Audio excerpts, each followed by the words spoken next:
The idea of the $1 trillion platinum coin just will not die. And it's because of a shocking revelation that I think not many people are talking about. And we're going to explore it in this video and talk about the $1 trillion coin.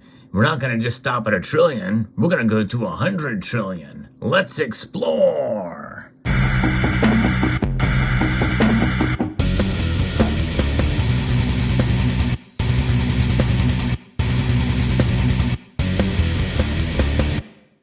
I'm going to be referencing actually a pretty well-written piece by the New York Magazine. Now, it does have a bias, a very strong bias, but if you understand that, the other facts behind this piece, I think, are quite revealing, and it is something else. About 12 years ago, a synonymous commentator of a financial website, writing under the name Beowulf, presented an unusual solution for a debt ceiling standoff. Remember, it was 2011 when we had a big standoff previously, and the federal government was at the risk of default, and Congress couldn't agree to either cut spending or raise the borrowing limit cleanly. Couldn't it simply mint a $1 trillion coin, was the question from this commentator. Beowulf had come across a 1997 law that, in response to requests from coin collectors, gave the Treasury the power to mint platinum coins of any denomination. Collectors had complained that even coins available at the time with the smallest face values were still too expensive to afford. The law started as a way to make collectible coins cheaper, but unlike every other law regulating new coins, this one did not establish a specific face value or limit the number of coins produced. In fact, it was during that time the Royal Canadian Mint had their 20 for 20 series, and the Royal Mint followed soon after. That idea fizzled away fairly quickly, though, especially after recent reports about what we've seen happen in the United Kingdom with sovereign-issued coins not being accepted by petrol stations. I actually interviewed the gentleman who was experimenting with that, and it was completely and 100% legal. Congress screwed up, Beowulf wrote. By passing the law, it had given the president the authority to direct the Secretary of the Treasury to mint a coin of any value. And everybody uses the $1 trillion denomination, but in all actuality, it could be any denomination. Why stop there? Why not just go forward and mint a $100 trillion coin, and we could pay off the national debt, and we could give everybody a massive stymie for the rest of their lives to be completely, rich, really, or very, very well off if he did $100 trillion. But, why stop there even? You could probably do 200 trillion or 300 trillion. It's the sky's the limit in reality, and we'll find out why here later as to what the reason why this revelation and why this is not a loophole. But the thing is understanding the author of this piece says here that the $1 trillion denomination of government revenue, or with a coin of a different denomination, the coin's deposit would result in this. However, much was needed to continue to pay its bills and avoid a default. The catch is it's got to be made of platinum, according to the legislation. Ditto the balls of any president who tried this. Yeah, that's for sure. In the time since, the idea has gained an unexpected acceptance among policymakers and economists. In 2013, Representative Jerry Nadler said that the idea sounds silly, but it's absolutely legal.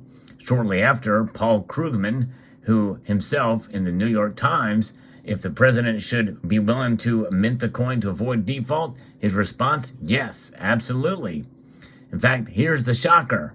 Philip Deal, a former director of the Mint and Treasury Chief of Staff who co-wrote the 1997 law, which created the bullion program of the Platinum Eagle here that you see here. This is an example from the year 2020, and you can see it has a denomination of $100. In fact, now platinum is trading almost half of the price of gold, and gold has a denomination of $50 on the coin. Well, back in 1997, They just happened to choose that denomination because platinum was trading higher than gold at the time. For most of the history of platinum trading, it's traded at a higher price than gold. But this is why you see the $100 denomination on there. Nonetheless, yes, this was something that Philip Deal, this director of the Mint, and he was the chief of staff, he wrote the law. And that the specific denomination of $1 trillion was an unintended consequence, but maintained that the possibility was always conceivable. In principle, there is nothing new, he has said. Any court challenge is likely to be quickly dismissed. In fact, going back to the year 2020, which is one of the specific reasons why I brought this coin out to show you, is because it was in 2020, and I reported on this very channel. Representative Rashida Tlaib sponsored a plan to mint 2 coins to fund pandemic aid. And this year, both Treasury Secretary Janet Yellen and Federal Reserve Chair Jerome Powell have faced questions about using the coin to end the standoff. Each registered objections, but neither would rule it out. Yes, that's right. In other words, it is technically legal, not because of a loophole. It was intended to be there. The legislation was intended to be there per Philip M. Deal. I'll get to that in a moment. As it turns out, Big Wolf is not an economist or a professional policy wonk. He's a Georgia lawyer named Carlos Mucha. Criminal defense, shareholder disputes, a little of everything. And his frequent visits to the comment section of the set of financial websites were sort of a hobby of his, even though he really didn't have any experience, or because of his experience was in a different form of law. What got me thinking about it was I was reading that people were using their credit cards to buy tens of thousands of US dollar coins from the Mint just to get credit card points. And I remember those days, and that was quite something. The Mint would have free shipping and handling, and since it's from the government, the coins are tax-free. So they would charge $10,000 and get $10,001 gold coins and use the coins to pay off their card. And in fact, one had 15,000 coins ordered, and then it went from the delivery truck to the trunk of his car to more easily drive them to the bank. You can do that as many times as you want to get a free first-class ticket if you really want it. A few savvy point hounds found a way to create free flights out of thin air. But Mucha was more fascinated by the other side of the transaction. The more interesting point is that after all of the expenses and the shipping and handling, the Mint's profit on every dollar coin was about 80 cents. This path of a coin from the Mint to your pocket goes like this. The Mint creates a dollar coin, then sells it to the Federal Reserve at its face value, which in turn sells it to a bank where it enters the broader economy. In these transactions, the bank and the Fed spent $1 to get $1, but the Mint receives $1 for a coin that costs only about 20 cents to make. The difference between the face value of the coin and the cost of producing it is known as seigniorage. That's 80 cents revenue that would appear on the Mint's books and that could be sent to the Treasury to pay down the deficit. That's the spirit. That's kind of the shocker here. And that is, minting coins based off of what the Federal Reserve does, quantitative easing. And you do the same thing with dollars, dollar bills. The cost to produce those is, I think, less. Let's say it's about maybe, 10, 12, 14 cents or whatever for each note. And there you go. You got a lot of seigniorage out there. And even less for a $20 bill. So think about that. So this is something called making money by making money. Mucha's coin will work the same on the same principle. You don't think about it, but one of the powers of the government is to create money by the stroke of a pen, minting coins. Mucha felt especially vindicated by the response from Yellen and Powell earlier this year when asked about the possibility of minting $1 trillion coin. Yellen simply said it was up to the Federal Reserve. It truly is not by any means to be taken as a given that the Fed would do it, she said. A few days later, a reporter followed up with Powell to ask if the Fed would do whatever the Treasury directs to resolve a crisis, or if it would perform its own analysis first.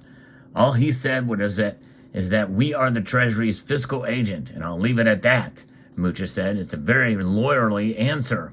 an agent worked for the principal. So basically he was saying, if they deposit money, we got to take it.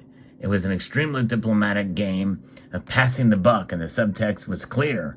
The chairman of the Federal Reserve, the most powerful monetary official in the world, had been asked to reject an idea hatched by a pseudonymous blogger in 2010, and his sense of professional duty wouldn't let him do it. An idea like the coin gets momentum in Washington only when the people who really run the government from the inside start to take it seriously. Initially, people think in terms of norms, and then they're thinking that the norms are actually the rules. Hence, hashtag Mint the Coin came about. A former Treasury official who worked on the debt ceiling standoff in 2013 and requested anonymity to speak candidly. The first time you hear something like this, you're like, no, you can't do it. It wouldn't work. You start to go through the reasons. Is there a legal constraint? Is there operational one? Would it actually work the way it's being described? The coin doesn't come to Washington unless Washington comes to the coin.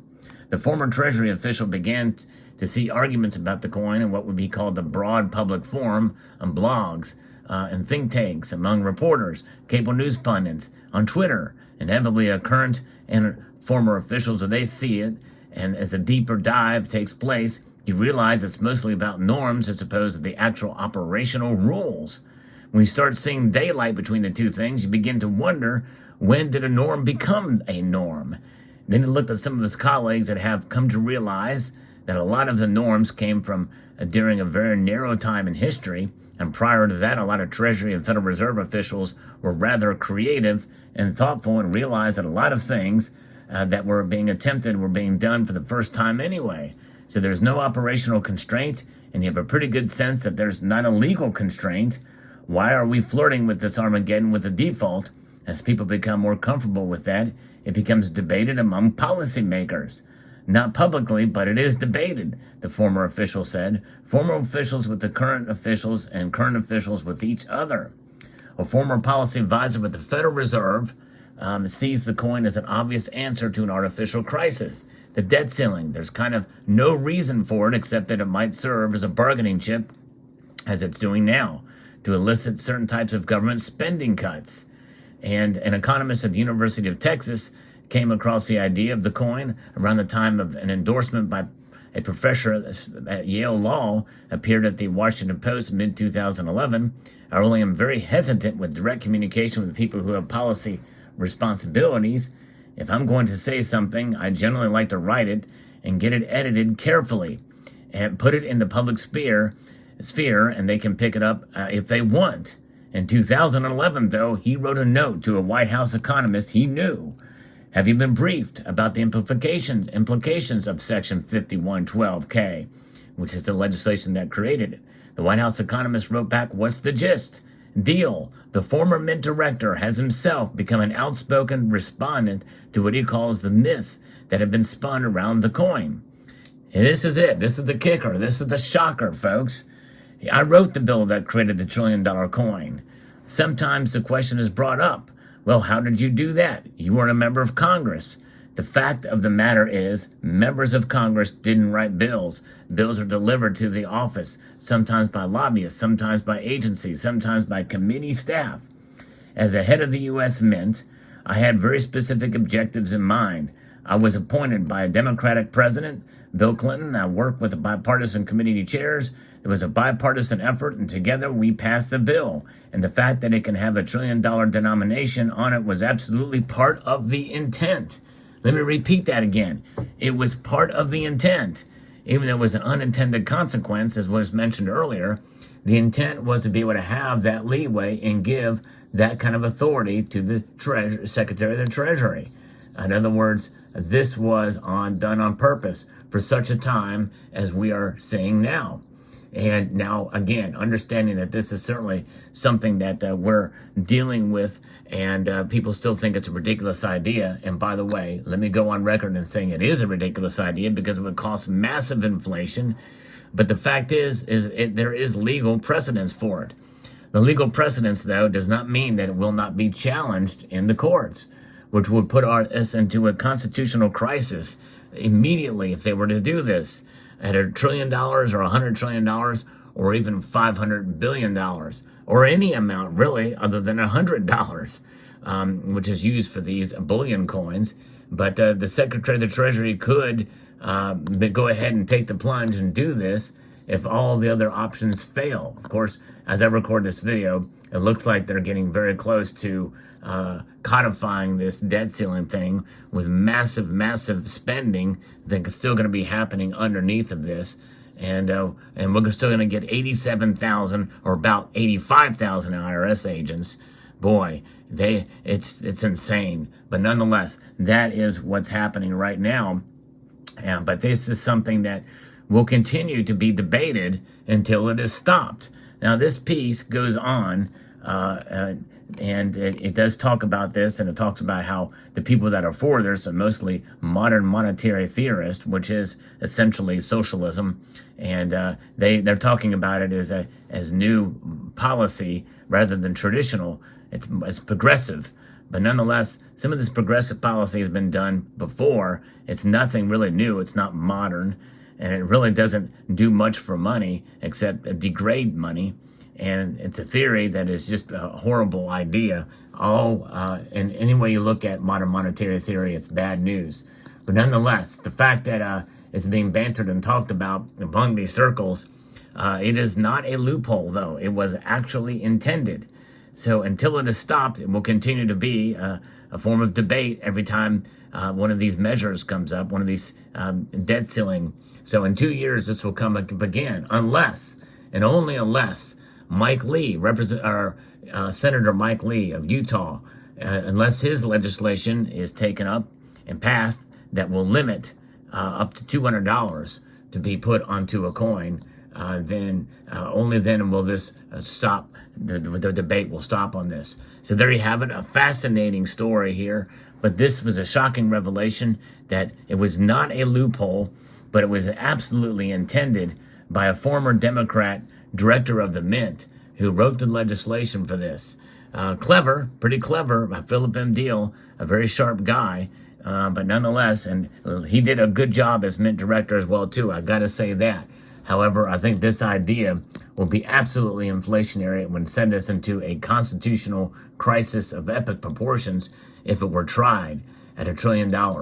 And but nonetheless, this just goes to show you how crazy things are. But let me leave you with this one piece of thought here, this little thought. The reason why this thing is being talked about so much, and while I think, if I were in government, I might consider it. Why not? Yeah, it would cause us, bring us into an inflationary crisis. We're already in an inflationary crisis. What's $1 trillion among friends, right? That's essentially what we're at. What has the Federal Reserve been doing all this time anyway? Until essentially a year or so ago, they stopped printing money. In other words, they've actually been reining in and pulling dollars out of circulation, whether digitally or otherwise. But aside from that, we've had 3+ rounds of quantitative easing that has been detrimental to the economy and to us. So what's another $1 trillion among friends is what I'm feeling. If they're afraid of inflation, well, by God, I tell you what, the path we're going, and especially with what Congress has passed just recently with bills that have far outpaced what we spent during the pandemic, again, what's $1 trillion between friends? There you go. So let me know what your thoughts are in the comment section below. A fascinating story indeed. I'd like to extend a multitude of gratitude to you all for taking the time to watch and to encourage you to please rate, share, comment, and subscribe.